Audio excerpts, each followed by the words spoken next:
I saw people I had never seen before, men and women, and some not male, not female, something in the middle or altogether different. Like Deborah. Deborah, wow. There was hardly anyone like her before or since. Deborah was a poet, a prophet, a judge, and a warrior. Yeah, not your typical Jewish mother.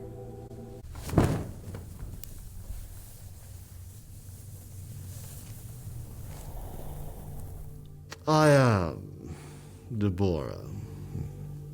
They say I seemed different from the girls growing up, but I remained ignorant to the ways of boys and men until, of course, I married one, Lepidoth, my husband.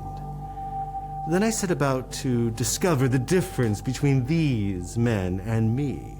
I quickly determined I am as strong as they, smarter than many, wiser than most.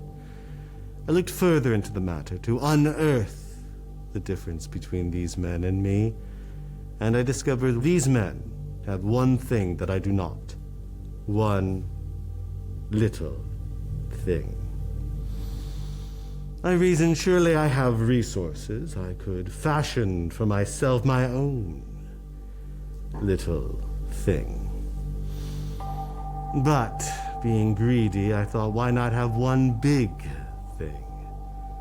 And I love how it feels, long and hard, pressing up against my thigh. This sword, which of course is the next best thing. And with this sword I have become Deborah. They come here to the Palm of Deborah. I judge matters between them, small and great. But I also listen.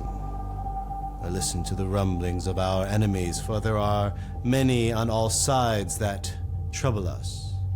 And I listen for direction. You see, I serve as father and mother over the people.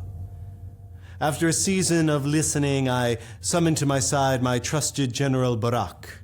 Barak, I said, our enemy Sisera raises up an army against us. You are to raise your own army. Though outnumbered, fear not, you will have the victory. My general, wise, courageous, turned to me and said, "Nay, Deborah, we will not fight unless you agree to come alongside with us." Agreed, General.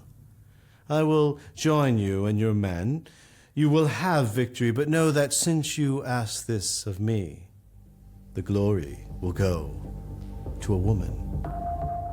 We prepared for battle. I put on my breastplate, my helmet, my sword. I entered the battlefield looking like all the other warriors, and we routed our enemy. They fled before us like frightened sheep. And then I saw him in the distance. Coward, our enemy Sisera, as he leapt from his chariot, escaping our grasp. And this Sisera ran and ran until he came to the tent of Jael. Jael, that beautiful hostess. Her honey cakes are the finest in all the land. Jael, a woman on the borderlands of mixed allegiances. Jael, my friend. She beckoned our enemy into her tent, gave him food to eat, milk to drink, a place to lie down.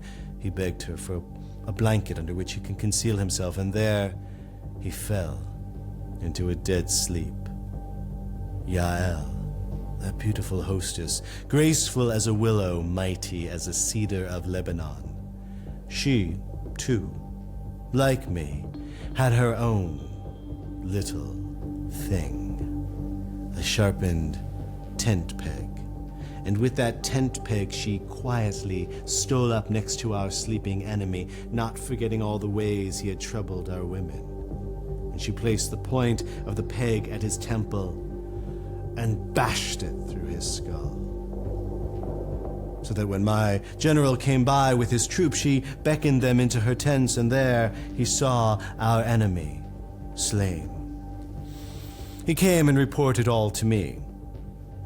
Yes, General, it is exactly as I had foretold, and did I not also tell you that the glory would go to a woman? This woman, Jael.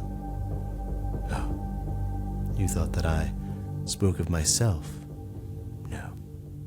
I left off being a woman long ago, ever since I became myself. I am Deborah.